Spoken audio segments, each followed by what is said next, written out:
I think the biggest thing that we do is we take the fear out of healthcare. Okay. Right?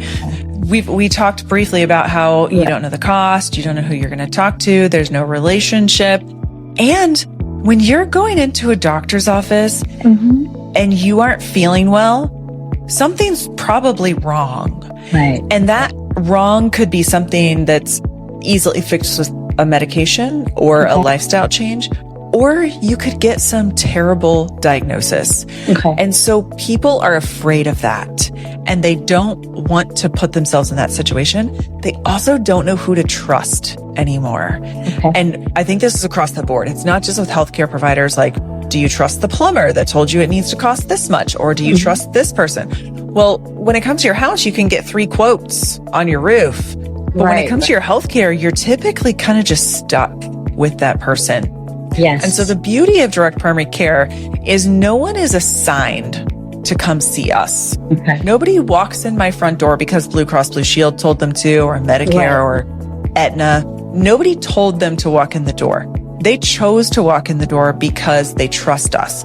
They've heard of us, somebody told them about us, or they want to trust us. And so we offer free meet and greets to make sure that we are the right fit for them. Nice. And so I think if anything, we have brought peace and the ability to get your healthcare taken care of in a judgment-free zone and in a fearless place.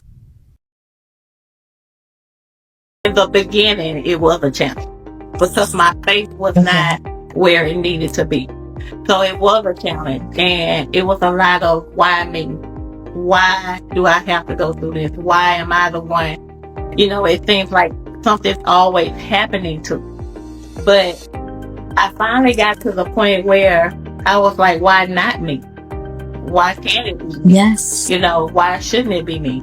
And once I got that mindset of He's testing me so that I can help somebody else go through something. And if I apply this to my business, then imagine how many lives can be touched. So as I was going through things, I was like, how can I add this to my AL publishing and consulting? How can I give a message out? How can I talk to my clients to encourage them? And it's okay for me to encourage them because I've been through a lot. So I am an encourager. I love to say, at the end of the day, it's a light at the end of the tunnel. And you can walk through the darkness. But the closer you get to your purpose, the darker it's going to get. It's going to get darker before it gets lighter. And when you're at that darkest moment and you cannot even see in front of your face, that's when you know you're at your breakthrough.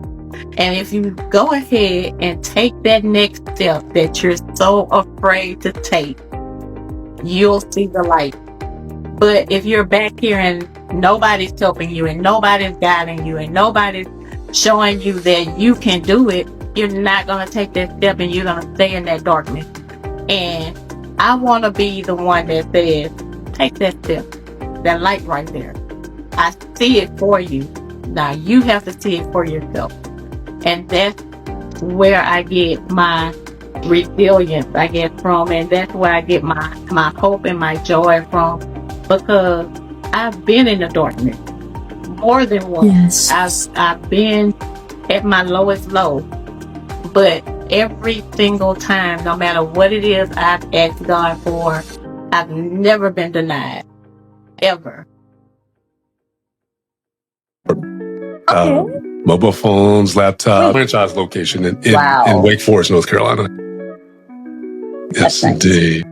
But, you know, with that, right, the need for AI, an automation at that time, AI was around, but not the way it is right now.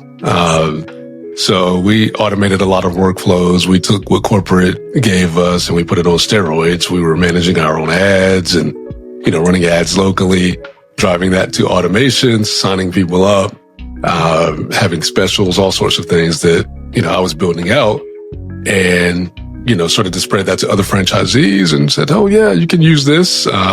feel free, give it a shot.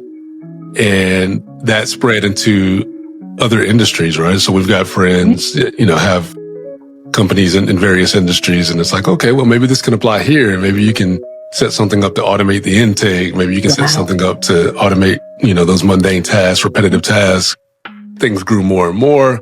The other side of the business is IT wise, right? So we can get you, Amazon, AWS, cloud storage, Google, plans, all that good stuff, fiber lines for your physical businesses. So that's there as well. But the majority of what we do now is, AI and automation. So that's where the journey began. Just starting there with automations. I'm a huge proponent of Go High Level, cause it's extremely affordable. And, we backplane a lot of our things off of that.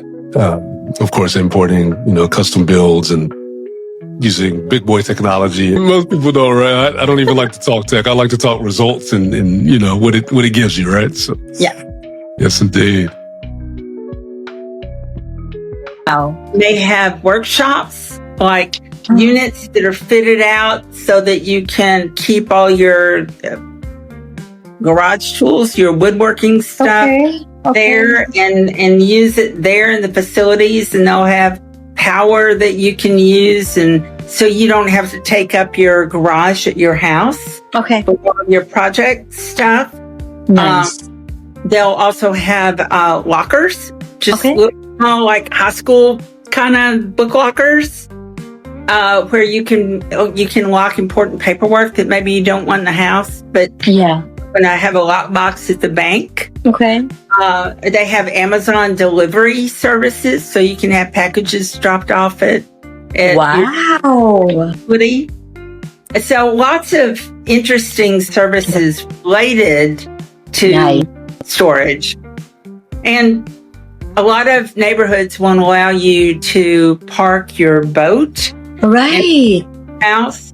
So people will store boats and extra cars and, boy toys, bicycles, motorcycles, that kind of stuff in their storage unit. There are ways that it helps the community, not just the look and feel of the business. But storage is a vital service.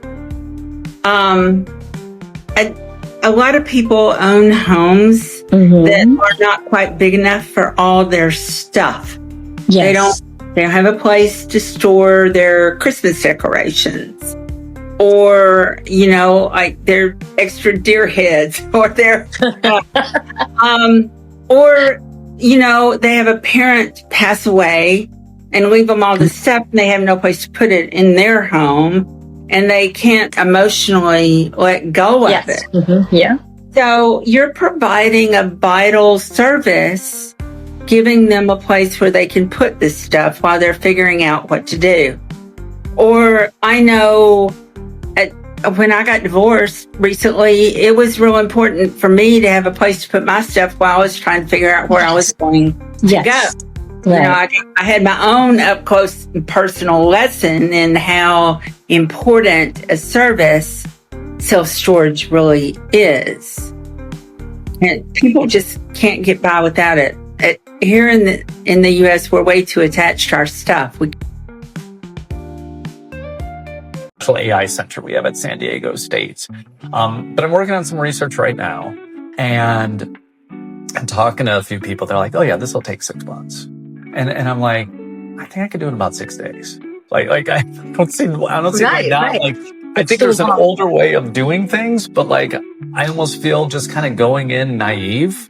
Just kind of saying, hey, I think I'm using a lot of AI to frankly help me with the research, and we could talk about how to do that. And there's other tools to do things more effectively, more efficiently, and so forth. And it opens things up when you do it. And I think that there's an advantage always to being ignorant. There's an advantage to not having just seen how things were only done a certain way, and therefore I'm going to only do those ways going forward.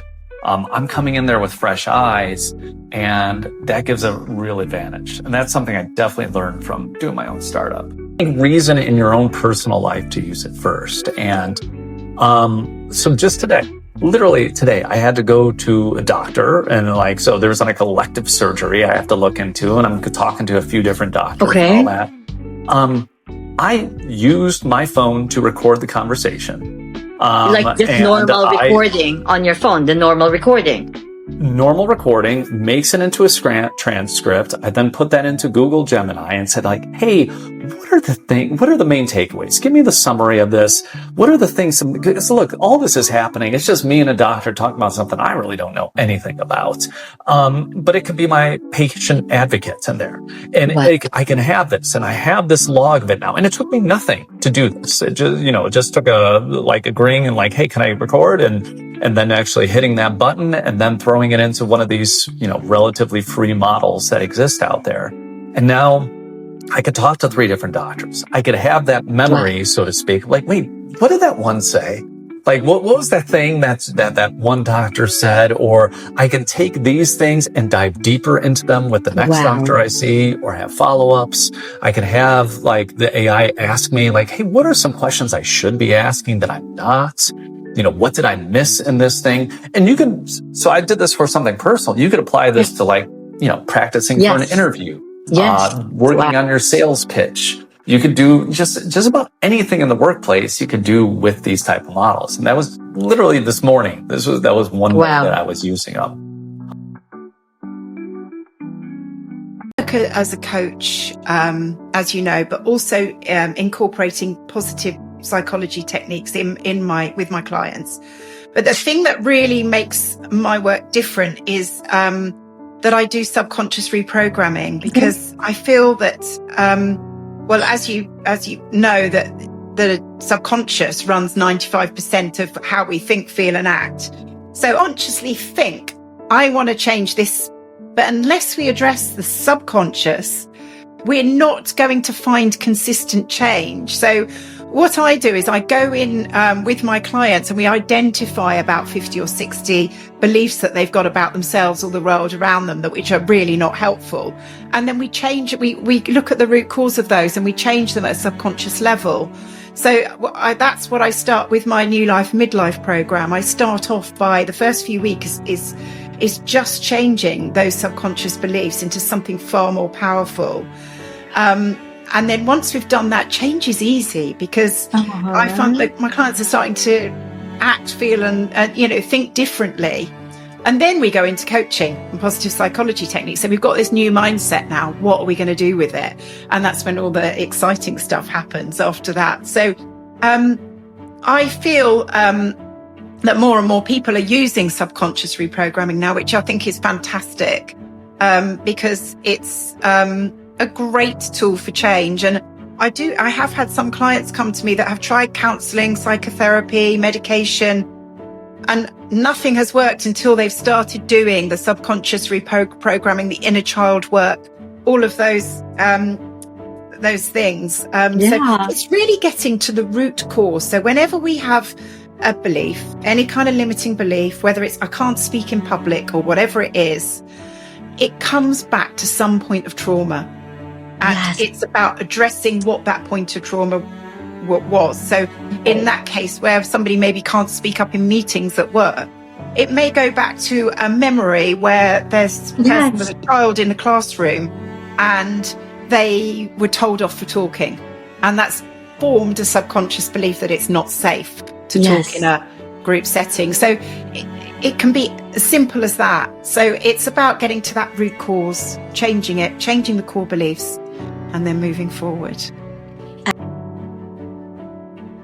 Different. I guess I would say the trauma healing work. I've learned about how the energy field works, and my teacher did a study at UCLA that measured energy. They put electrodes on the body and they measured the aura and the color of the aura, and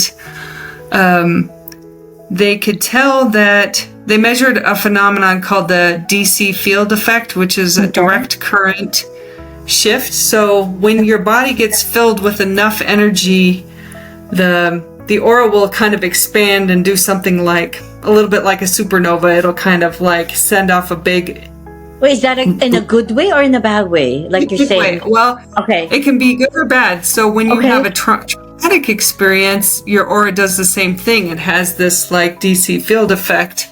And what happens in a trauma is if you're not able to deal with it, like my car accident, I went into shock. If you're not emotionally able to deal with it, that trauma will be stored in your aura or in your body until a time where you can deal with it. But the DC field effect, when you're getting a healing, it can basically, when you're running energy and create that effect, it can allow the trauma to like release and then process. Yeah. Okay. So you can actually, it's a frequency thing. So if you hit the same frequency and amplitude of the traumatic experience, you can create this DC field effect and allow the trauma to release, and then that allows the person to remember it and integrate it.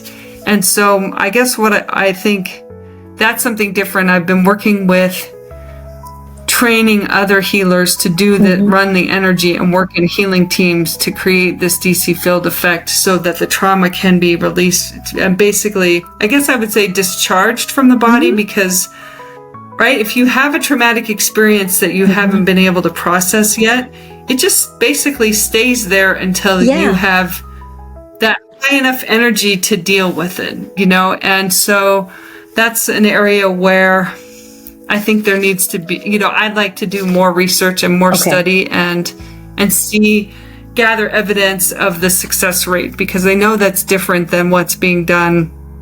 I do neurobilateral processing, which is more of a psychological healing technique of processing the traumatic memories, but I do direct primary care. I do a lot of aesthetics, a holistic approach to it, and I do weight loss and all of this. So let me tell you about a patient I had.